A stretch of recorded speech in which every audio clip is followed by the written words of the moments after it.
My fiance's phone rang during our wedding vows with the most romantic, spicy ringtone I'd ever heard. I was standing at the altar, crying happy tears, looking into the eyes of the man who made me feel seen like nobody ever had. He started his vows, talking about how I was the sun of his solar system. Right as he said those words, his phone started ringing. "Pony" by Genuine blared through the church. Every single person turned to stare. Norman's face went white. He fumbled with his pocket while the grinding beat echoed off the walls. Finally, he silenced it. "Who was that?" I asked. "Wrong number. Probably spam." "Norman, that's a custom ringtone. You assigned that song to someone specific. Show me the phone." He pulled it closer to his chest. "It's nobody. Can we just continue?" "No. We can't." I grabbed my dress and walked off the altar. Norman followed me into the church lobby. Both families rushed after us. "Was it another woman?" I asked.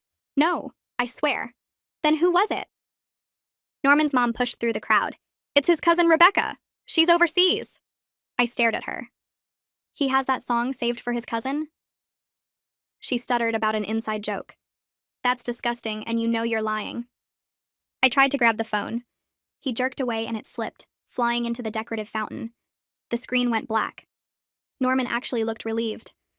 My maid of honor, Claire, stopped everyone. "If that call was just your cousin, why are you happy the phone is dead?" "I want the truth," I said, "or this wedding is over."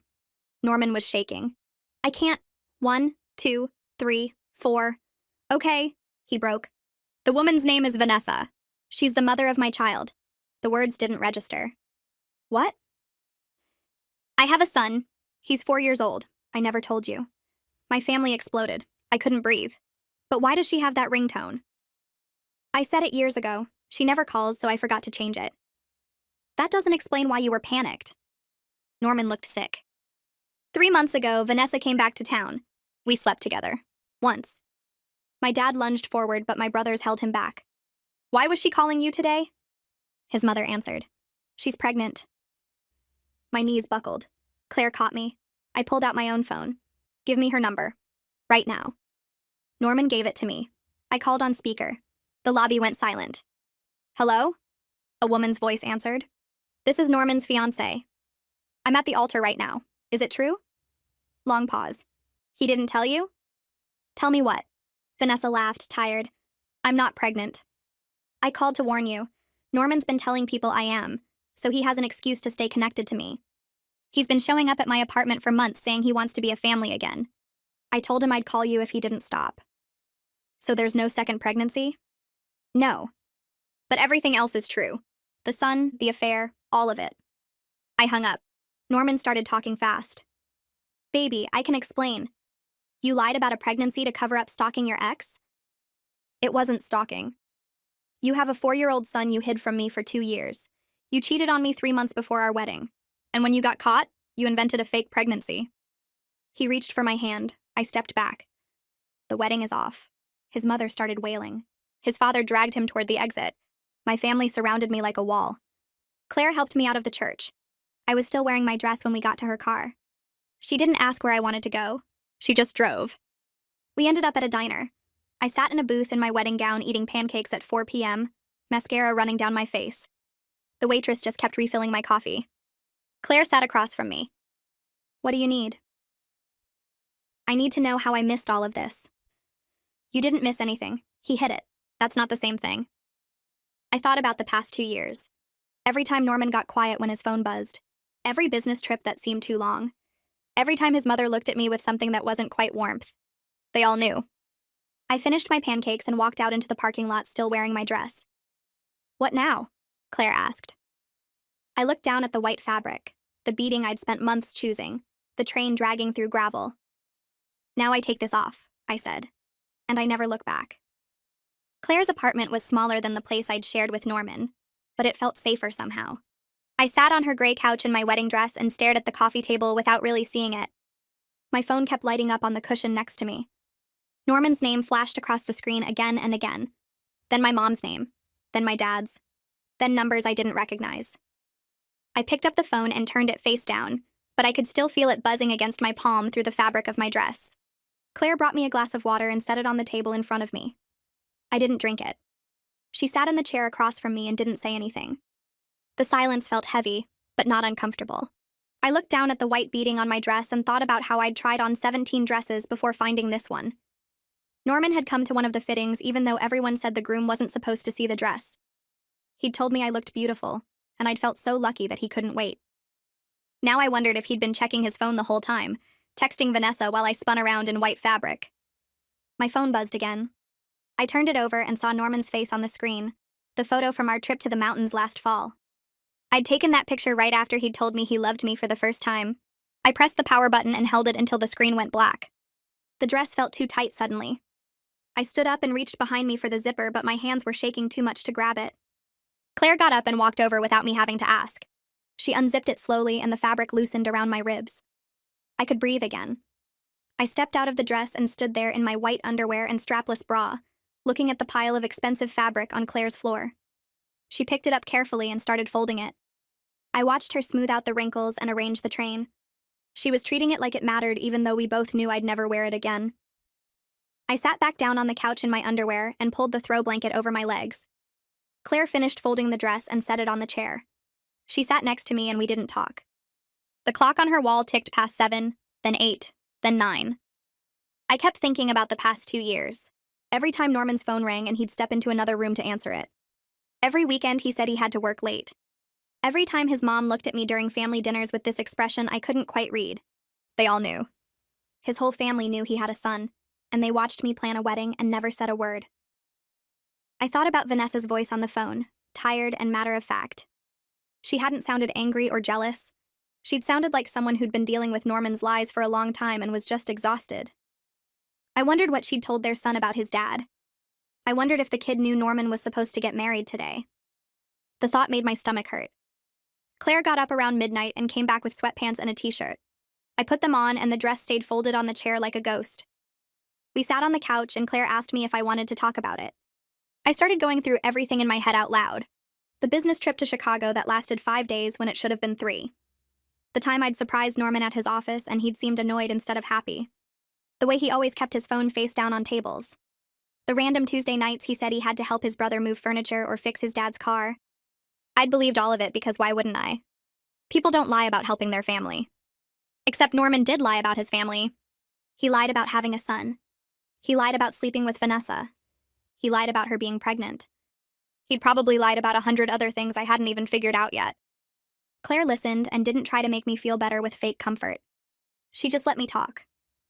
Around 3 in the morning, I finally stopped talking, and we sat there in silence. My eyes felt dry and scratchy. I was too tired to cry anymore. Claire brought me a pillow and another blanket, and I lay down on her couch. She went to her bedroom and I heard her door close softly. I stared at the ceiling and watched the shadows from the streetlight outside move across the white paint. I thought about how this morning I'd woken up excited to marry Norman. Now I was sleeping on my best friend's couch in borrowed clothes and my whole life was different. I woke up to sun coming through Claire's living room window. My neck hurt from the couch pillow and my mouth tasted awful. I reached for my phone before remembering I'd turned it off. I held the power button and waited for it to come back on. 17 missed calls, 12 from Norman, 3 from his mom, 2 from my mom. I had 14 text messages. I opened the one from Norman's mom first.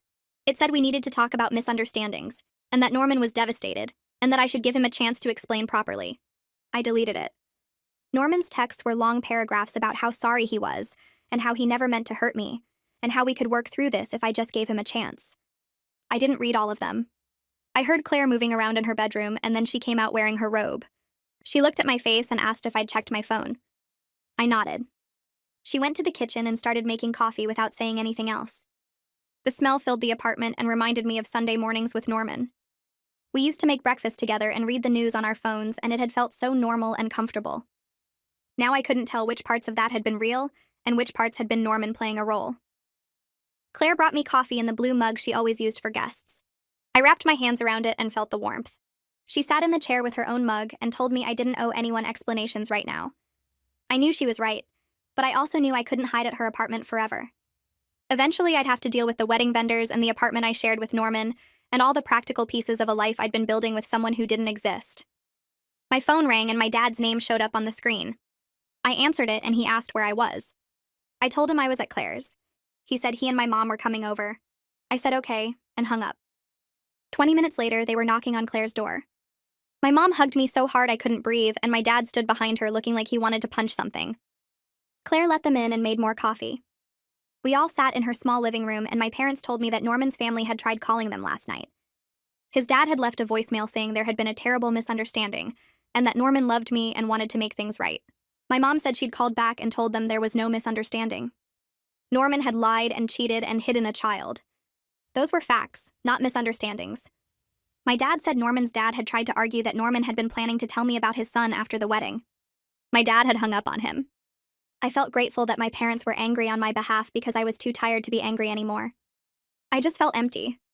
My mom asked what I needed, and I didn't know how to answer. I needed the past 2 years to be different. I needed Norman to not be a liar.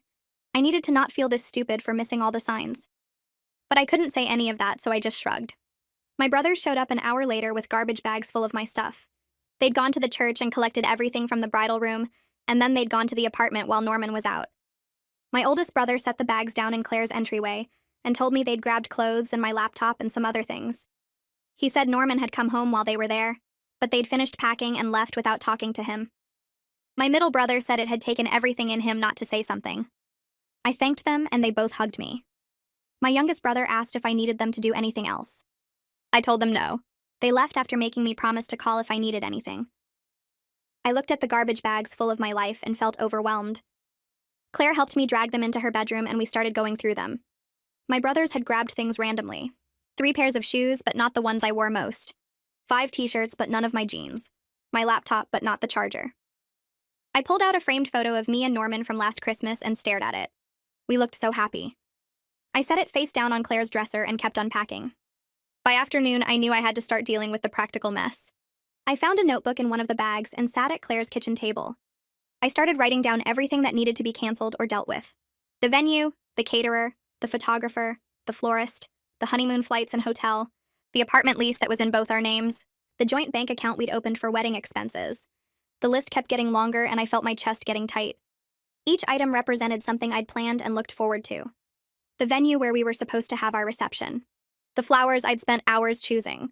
The honeymoon in Italy that Norman had suggested because he knew I'd always wanted to go. Every single thing on the list was a piece of the future I'd thought I had. I got to the bottom of the page and added one more item. Wedding dress alterations I'd already paid for. I'd never need the final fitting now. I put the pen down and put my head in my hands. Claire came over and looked at the list. She didn't say anything for a minute. Then she suggested I call the wedding planner first. Valeria could help coordinate with all the vendors. I didn't have to make every call myself. I looked up at Claire and felt a rush of gratitude. I'd been so focused on the list that I'd forgotten I'd hired someone specifically to handle wedding logistics. I found Valeria's number in my phone and called before I could talk myself out of it. She answered on the second ring and said my name like a question. I told her the wedding was canceled and I needed help dealing with the vendors. There was a pause, and then her voice came back softer. She said she'd heard what happened. One of the guests had called her yesterday to ask about getting their gift back. Valeria said she was so sorry and she wanted to help however she could. I felt my throat get tight, but I didn't cry. I told her about the list and asked if she could handle contacting everyone. She said most vendors had cancellation policies in their contracts. Some deposits would be lost, but she'd do her best to minimize the damage. She asked if I could write a brief statement she could share with the vendors so she didn't have to explain the details over and over. I said yes and thanked her. She told me to send the statement whenever I was ready, and that she'd start reaching out to vendors this week. We hung up, and I felt a tiny bit of the weight lift. At least I wouldn't have to call the florist and explain that my fiancé had a secret child and a side relationship. Valeria could just say the wedding was canceled due to personal circumstances and leave it at that. That evening, I was sitting on Claire's couch trying to write the statement for vendors when the intercom buzzed. Claire got up to answer it, and I heard Norman's voice through the speaker. He was asking to talk to me. Begging, really. His voice sounded desperate, and I felt nothing. Claire told him to leave. He kept talking, saying things had gotten out of hand and he just needed 5 minutes to explain. Claire said if he didn't leave, she was calling the police. I heard him say my name through the speaker, pleading. Claire pressed the button to end the call and came back to the couch. She asked if I was okay. I nodded. I pulled out my phone and looked at Norman's texts again. He'd sent 6 more since this morning. All of them were variations of the same thing. He was sorry. He loved me. He wanted to fix this. He never meant for things to go this far. I read them all and felt that same emptiness. No anger, no sadness, just nothing. I opened a new message and typed that we would communicate only through email about practical matters like the apartment and our shared belongings. I hit send and put my phone down. 30 seconds later, it rang. Norman's face filled the screen. He was calling instead of respecting the boundary I'd just set. I stared at his photo for 3 rings. Then I blocked his number. The phone stopped ringing. I felt a small surge of something that might have been power. It wasn't much, but it was the first time since yesterday that I'd made a choice that was entirely mine. The next morning, my phone rang while I was still in bed at Claire's place. The screen showed a number I didn't recognize. I almost didn't answer, but something made me pick up. A woman's voice introduced herself as the venue manager. She said Valeria had contacted her about the cancellation, but she wanted to reach out personally. I sat up and waited for whatever bad news was coming. She explained they couldn't refund the deposit because the contract was clear about cancellations within 2 weeks of the event. My stomach dropped.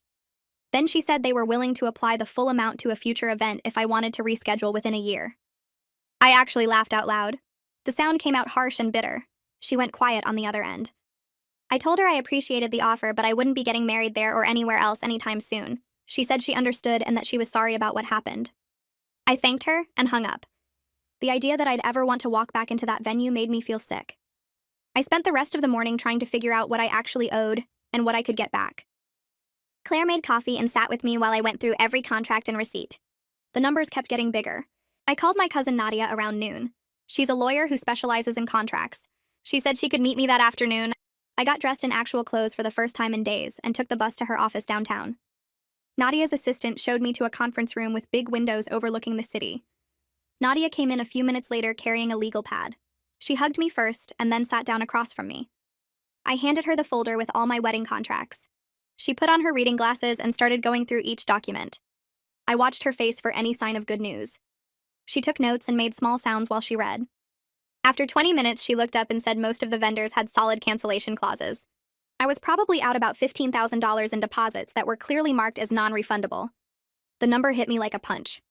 $15,000 gone because Norman couldn't tell the truth. I felt physically sick. Nadia reached across the table and squeezed my hand. She asked if I wanted to pursue any legal action against Norman.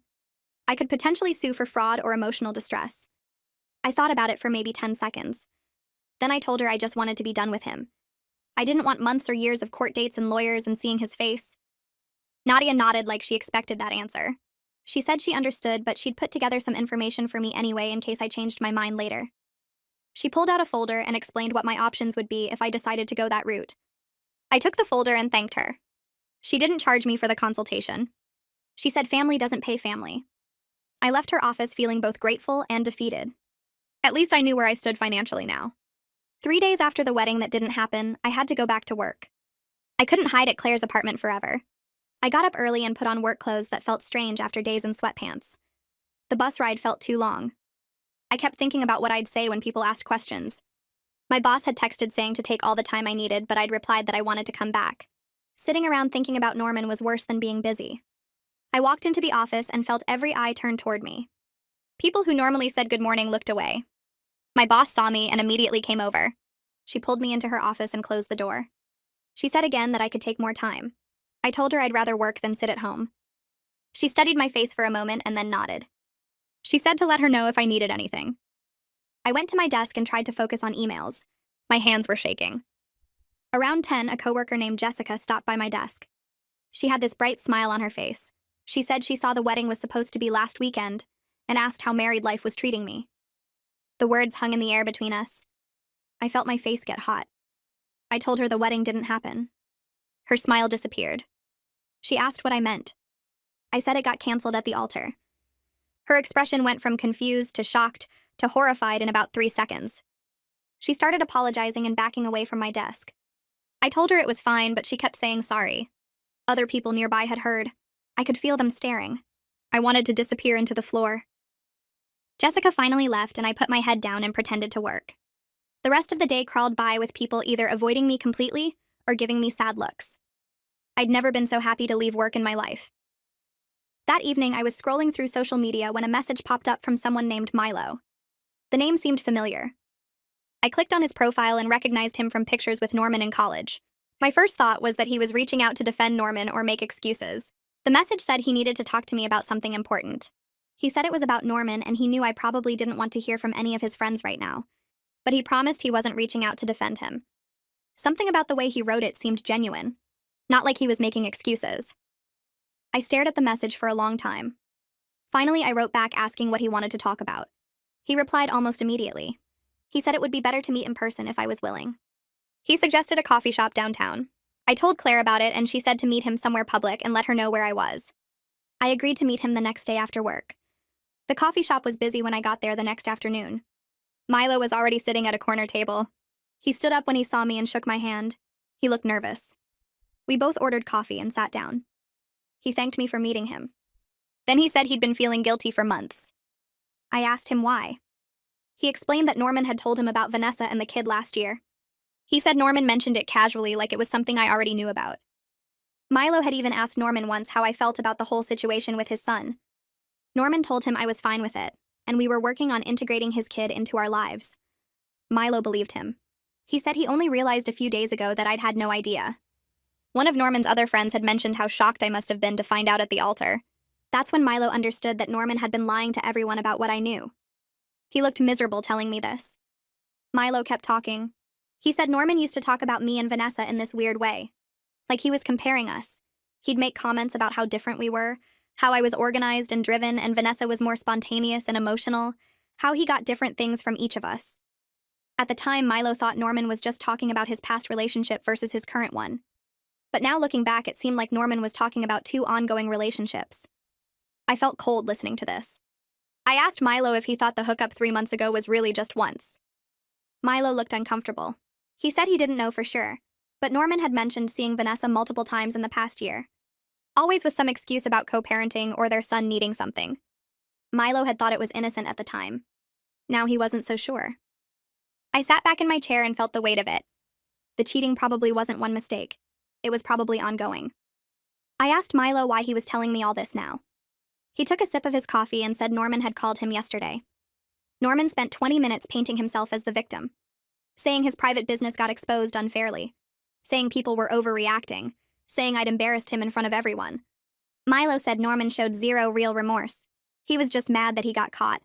Milo told Norman he was wrong and Norman got defensive and hung up on him.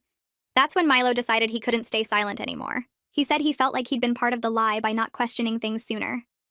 I told him it wasn't his fault. Norman had lied to everyone. Milo still looked guilty, but he nodded. We finished our coffee and I thanked him for telling me the truth. He said if I ever needed anything or wanted to talk to reach out. I left the coffee shop feeling worse than when I'd arrived. Every new piece of information just showed me how blind I'd been. That night, I couldn't sleep. I lay on Claire's couch staring at the ceiling. Finally, I grabbed my phone and started going through old photos. Pictures from the past 2 years with Norman. I looked at them differently now. In one photo from 6 months ago, Norman was checking his phone with this secretive expression. I'd thought nothing of it at the time. In another photo from a work trip he'd taken last spring, his smile looked forced. I remembered he'd been unreachable for hours that weekend. He'd blamed it on bad cell service. There were so many little things. Times he'd angled his phone away from me.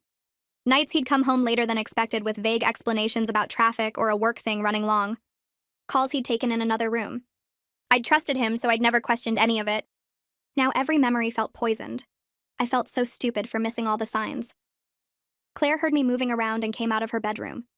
She sat down next to me and asked what I was doing. I showed her the photos and told her about all the things I'd dismissed. She took my phone and set it down. She said I trusted him because that's what you're supposed to do in a relationship. She said his lying didn't mean I was stupid. It meant he was a liar. I wanted to believe her, but I still felt like I should have known something was wrong. We stayed up talking until almost 3 in the morning before I finally fell asleep. The apartment building looked the same as always, but walking up to it felt like approaching a crime scene. Claire parked her car and turned off the engine. She asked if I was ready, and I nodded even though I wasn't. We got out and headed toward the entrance. Norman was already waiting in the lobby. He stood up when he saw me and took a step forward with his arms slightly open.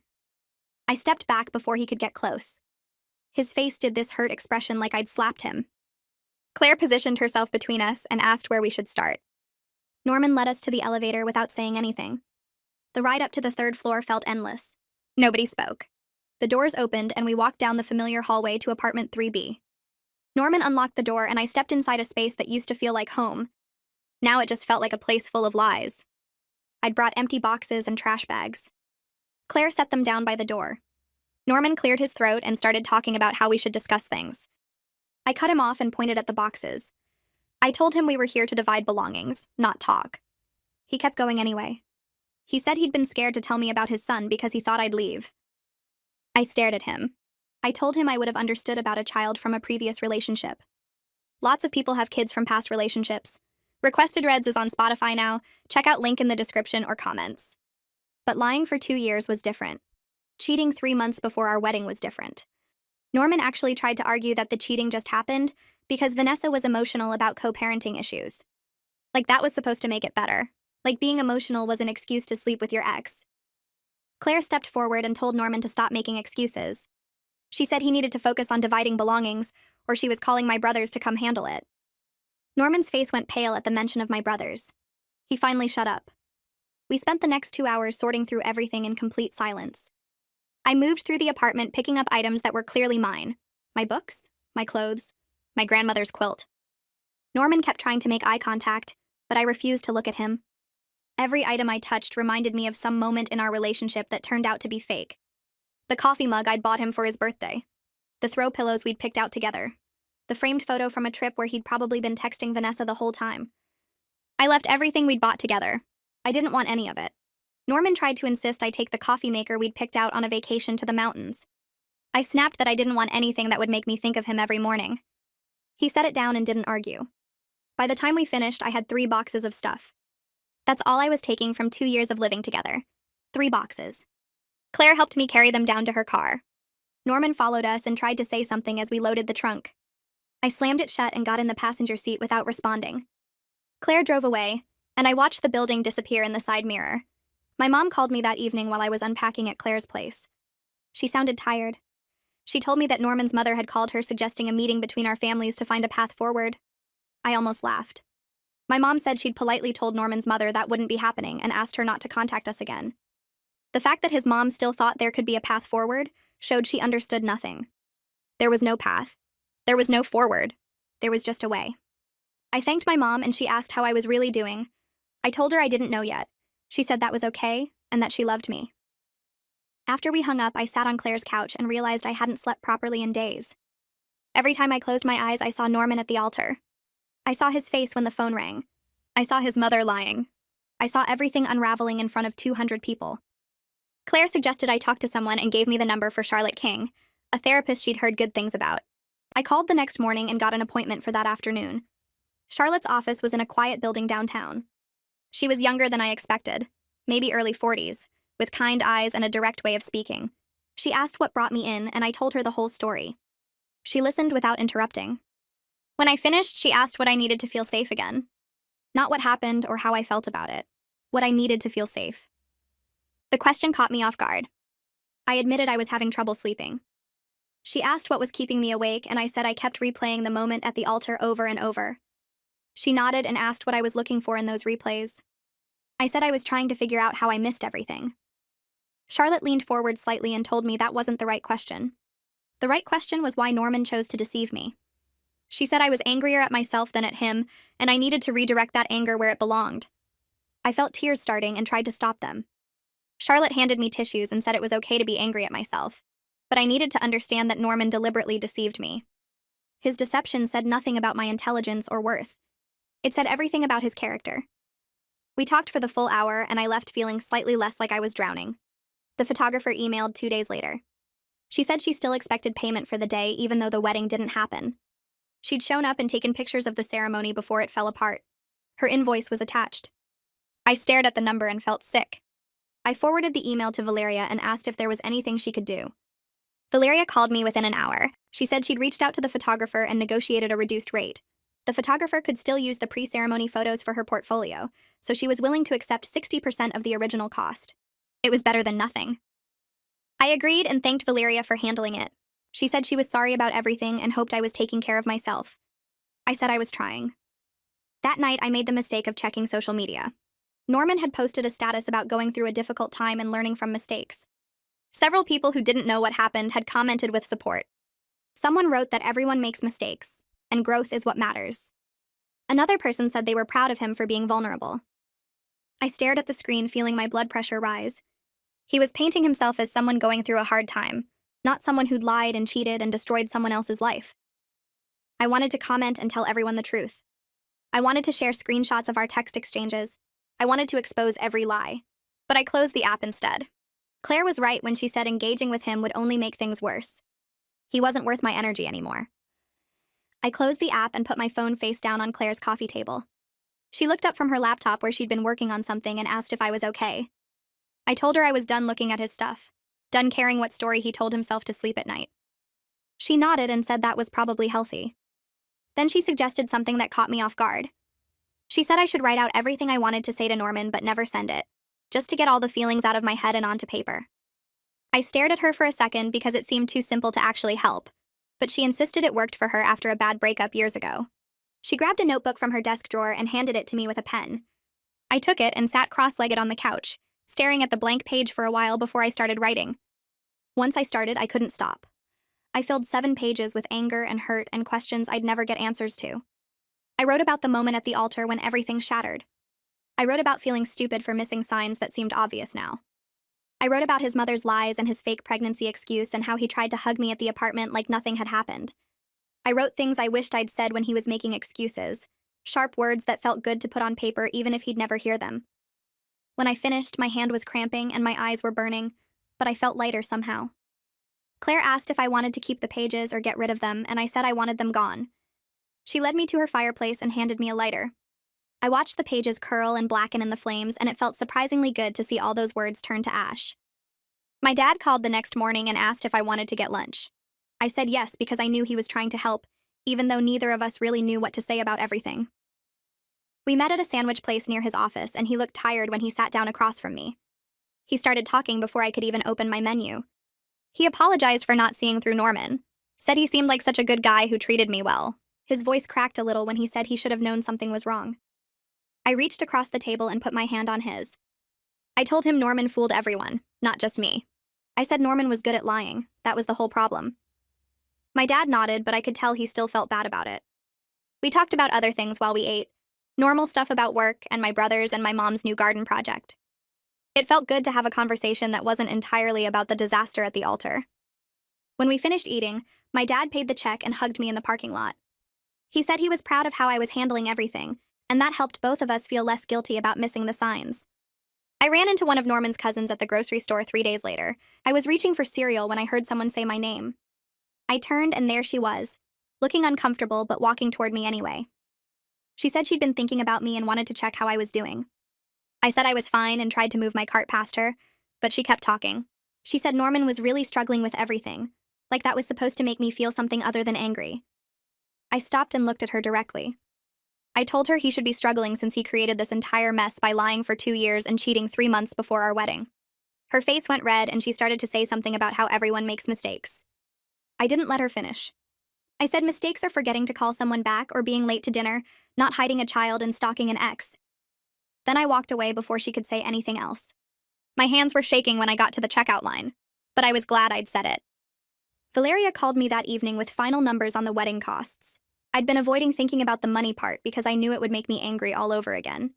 She went through each vendor and what they'd agreed to. The venue kept half the deposit. The caterer kept $1,000. The photographer took 60% like we'd negotiated. The florist kept everything because flowers had already been ordered. When she finished adding it up, she said I was losing about $12,000 total. It was less than I'd feared when I first started canceling things, but it was still a huge financial hit that made me want to scream. $12,000 gone because Norman couldn't tell the truth. Valeria said she was sorry and that she'd done everything she could to minimize the losses. I thanked her for all her help and hung up. Then I sat on Claire's couch and stared at the wall, doing math in my head about how long it would take me to recover from this. I decided to ask Norman to pay half of the lost deposits. It seemed fair since his lies caused the cancellation in the first place. I opened my laptop and started an email, keeping it formal and direct. I wrote out an itemized list of every lost deposit with the vendor name and amount. The total came to $12,347. I asked him to pay half, which was $6,173.50. I said it was only fair that he take some financial responsibility for the consequences of his actions. I read the email 3 times before sending it, making sure my tone stayed calm and factual. His response came back 2 hours later. It was long, way longer than it needed to be. He wrote about how he was already financially stressed from lawyer fees for the custody situation with Vanessa. He said he was barely making rent right now and couldn't afford to pay me anything. He went on about how he knew he'd messed up, but punishing him financially wouldn't help either of us move forward. The whole message made me want to scream. He was acting like paying for the damage he caused was some kind of unfair punishment instead of basic responsibility. I called Nadia and told her about Norman's response. She asked if I wanted her to send him a legal letter demanding repayment, and I said yes immediately. His refusal to take any financial responsibility was somehow more infuriating than the original betrayal. At least when he lied about his son and the affair, I could tell myself he was weak or scared or whatever excuse made sense. But refusing to pay for the mess he created was just selfish. Nadia said she'd draft something official and have it sent within a few days. The letter would request $6,000 within 30 days and outline potential legal action if he didn't comply. I knew he probably still wouldn't pay, but having it in writing from a lawyer felt important. It felt like I was doing something instead of just accepting that he could destroy my life and walk away without consequences. Norman's father called my dad a week after Nadia sent the letter. My dad called me right after and put me on speaker, so I could hear what had happened. Norman's father had offered to pay $3,000 to help settle things and let everyone move forward. He said he knew his son had made terrible choices and he wanted to do something to make it right. My dad asked me what I wanted to do. I thought about it for a minute. $3,000 wasn't the full $6,000 I'd asked for, but it was better than nothing. I told my dad to accept it. I wanted this finished. I wanted to stop thinking about Norman and his family and the money I'd lost. My dad said he'd call back and arrange the payment. Norman's father sent a check 2 days later with a note saying he was sorry for everything. I deposited it without reading the note again. I started looking for a new apartment because staying with Claire indefinitely wasn't fair to her, even though she kept insisting she didn't mind. I spent hours scrolling through listings online, trying to find something I could afford that was available soon. Most places were either too expensive or too far from my job, or had terrible reviews about bugs or noise. I finally found a small one-bedroom in a building about 20 minutes from work. It was more expensive than I'd like, nearly $200 more per month than I'd been paying when I lived with Norman. But it was available immediately, and the building looked clean in the photos. I scheduled a viewing for the next day. The apartment was smaller than I'd hoped, with a tiny kitchen and bathroom that barely fit a shower, but it had good light and the bedroom was big enough for my bed and dresser. I put down a deposit before I could talk myself out of it. Moving into my own place 2 weeks later felt both scary and liberating. It was the first time I'd lived alone in 4 years. Norman and I had moved in together after dating for 6 months. Way too fast in hindsight. I'd gone from my parents' house to roommates in college to living with Norman, never really having space that was just mine. Claire and my brothers helped me move the furniture I'd taken from the old apartment. We painted the bedroom first, a deep blue-green color that Norman would have hated. He always said colored walls made rooms feel smaller and insisted everything stay white or beige. I bought 3 plants at the hardware store, the kind Norman said were too much work because they needed regular watering. I put them on the windowsill and felt like I was reclaiming small choices as my own.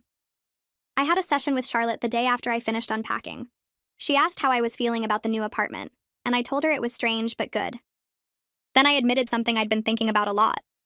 I said I felt like I'd wasted 2 years of my life on someone who didn't deserve it. Charlotte leaned forward and asked why I thought it was wasted. I said because I could have been with someone honest, someone who actually wanted to build a real life with me. She nodded and then reframed it completely. She said those 2 years taught me what I actually need in a partner, what red flags to watch for, what boundaries matter. She said I learned I'm strong enough to walk away even when it's hard and public and embarrassing. I wasn't totally convinced yet, sitting there in her office trying to see 2 years of lies as some kind of learning experience. But I was starting to see that this experience taught me important things about boundaries and trust. Things I probably couldn't have learned any other way. My brothers showed up the next Saturday morning with a truck and way too much energy for 8 a.m. They helped me carry boxes up 3 flights of stairs because the building didn't have an elevator. My oldest brother Joseph kept making jokes about how light everything was, saying I must have left Norman with all the heavy stuff. He wasn't wrong. I'd taken my clothes, my books, my laptop, and not much else. Everything we'd bought together stayed in that apartment because I didn't want reminders following me into this new space.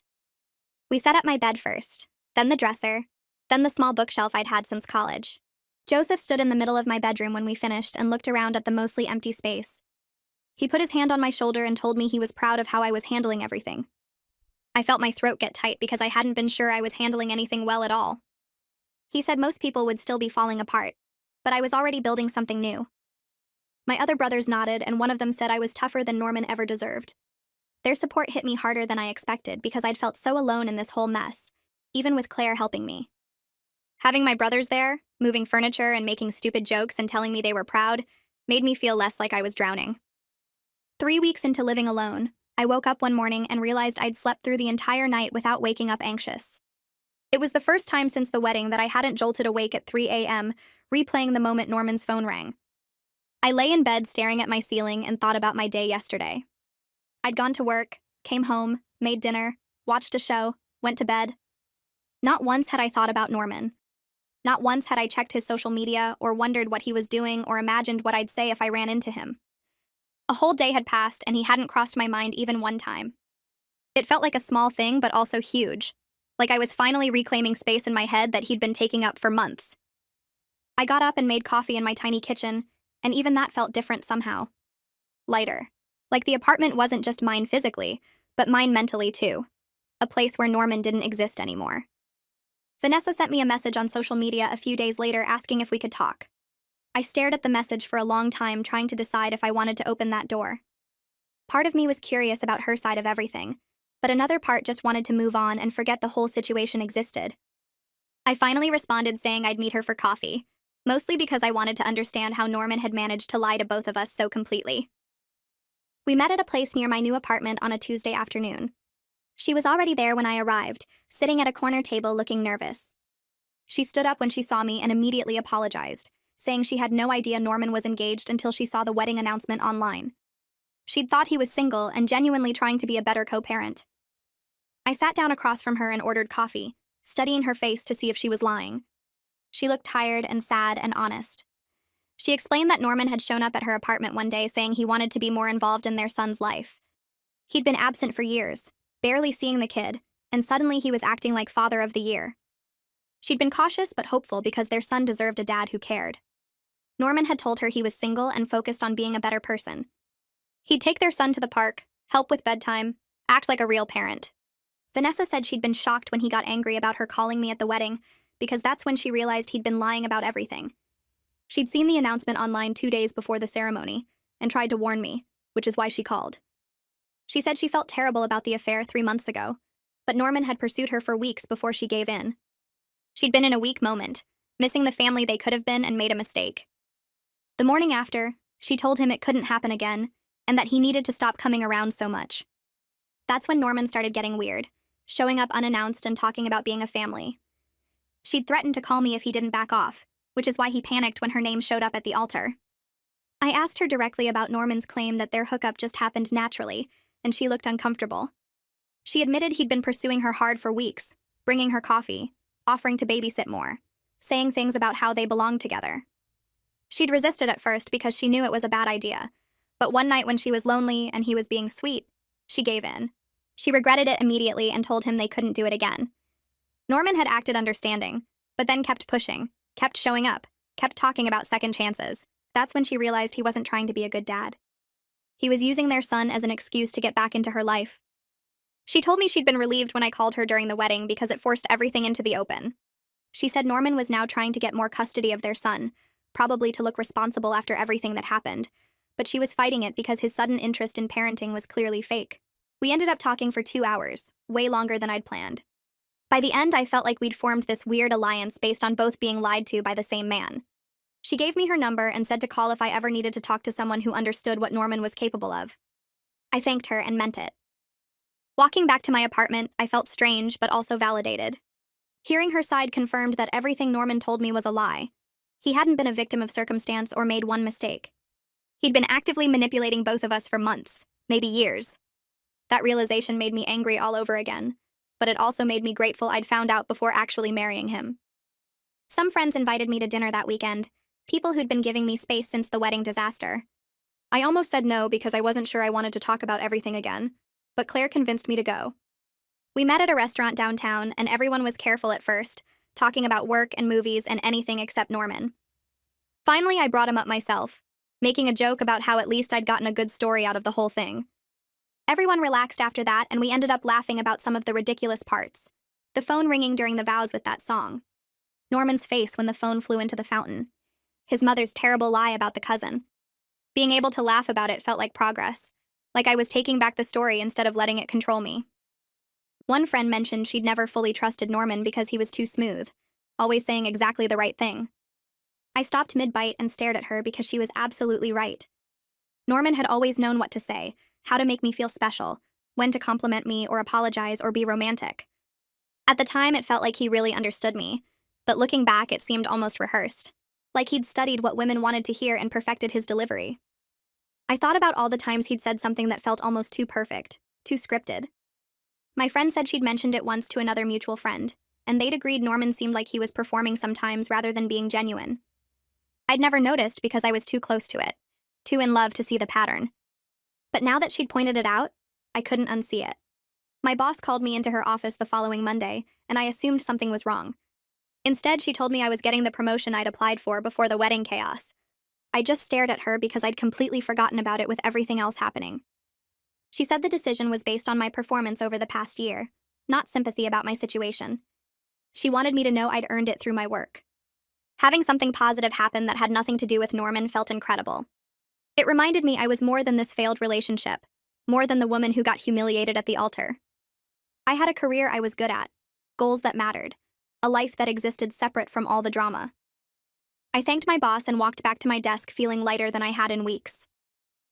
That night, I checked my email and saw a message from Norman. The subject line said, "Can we talk?" I almost deleted it without reading, but curiosity got the better of me. He'd written several paragraphs about how he'd been doing a lot of thinking and growing. He said he understood why I was angry, but hoped we could meet to discuss everything like adults. He wanted a chance to explain himself properly and show me he'd changed. I read the whole thing twice, waiting to feel something. Anger, maybe, or sadness, or even temptation to hear him out. Instead, I felt nothing except tired annoyance that he still thought he deserved my time. I hit delete without responding because I had nothing left to say to him, and no interest in hearing whatever justifications he'd come up with. Norman was my past, and I was done letting him take up space in my present.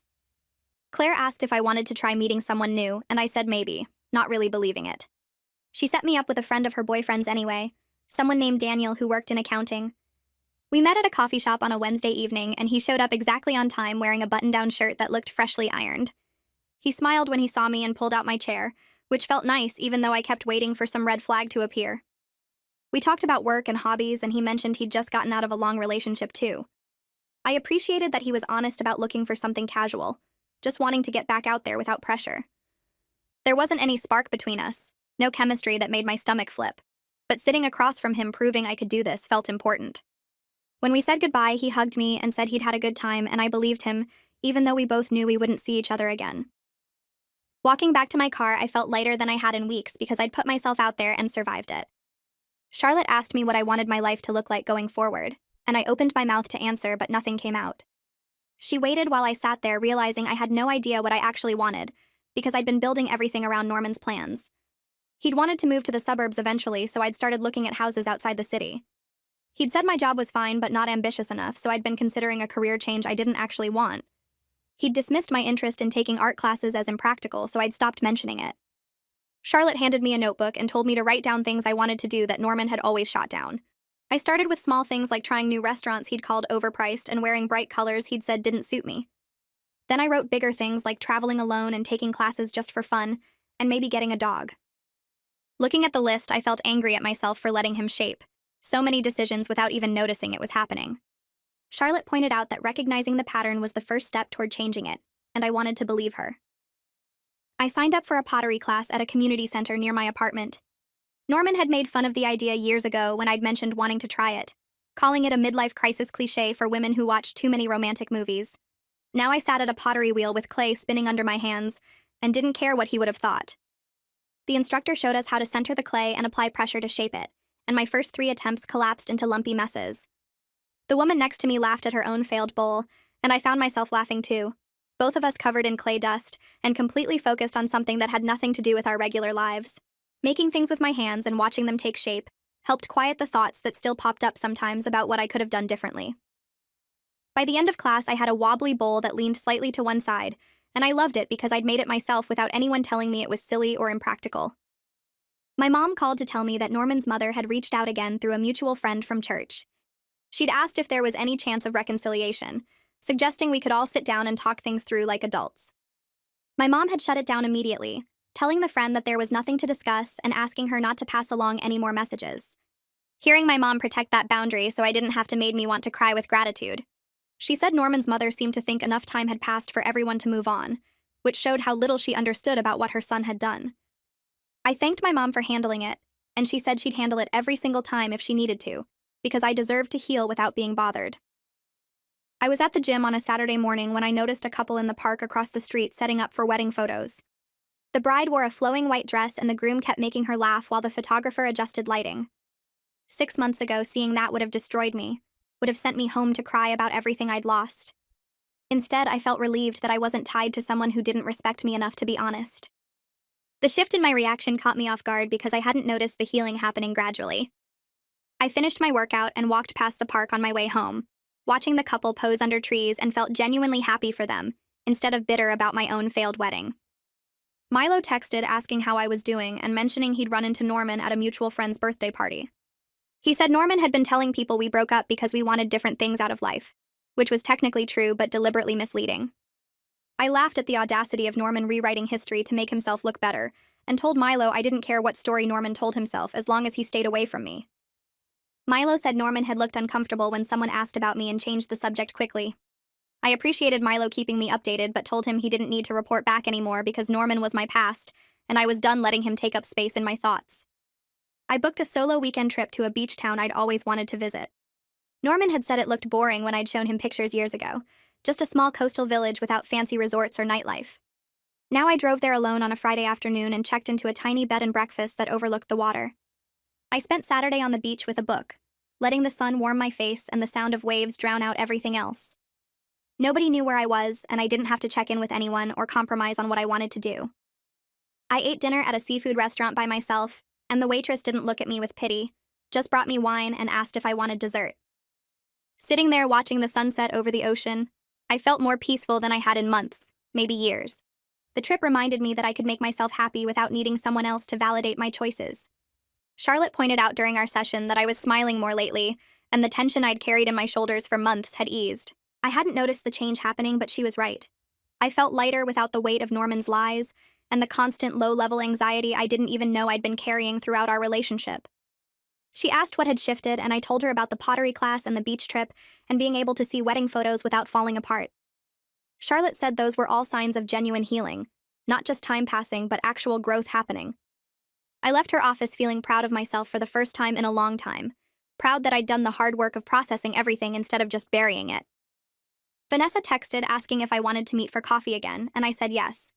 We met at the same place as before, and she told me Norman's request for increased custody had been denied. The court found his motivations questionable since he'd suddenly become interested in more parenting time right after our wedding fell apart. Vanessa seemed relieved, and so was I, knowing his attempt to look responsible had backfired. She said he'd been angry about the decision, and tried to blame her for turning the court against him. I shook my head because of course he'd found a way to make himself the victim, instead of taking responsibility. Vanessa and I talked for over an hour about our separate experiences with Norman's manipulation, and it felt good to compare notes with someone who understood exactly what he was capable of. 6 months after the altar incident, I met Claire for dinner at our favorite restaurant. She reminded me how devastated I'd been that first night at the diner, still wearing my wedding dress and unable to stop crying. Looking at where I was now felt almost unreal. My own apartment that I'd decorated exactly how I wanted. A promotion at work that proved my worth had nothing to do with Norman. New hobbies that brought me genuine joy. Genuine peace that came from knowing I'd escaped something that would have made me miserable. Claire raised her glass and said she was proud of me for not just surviving but actually thriving.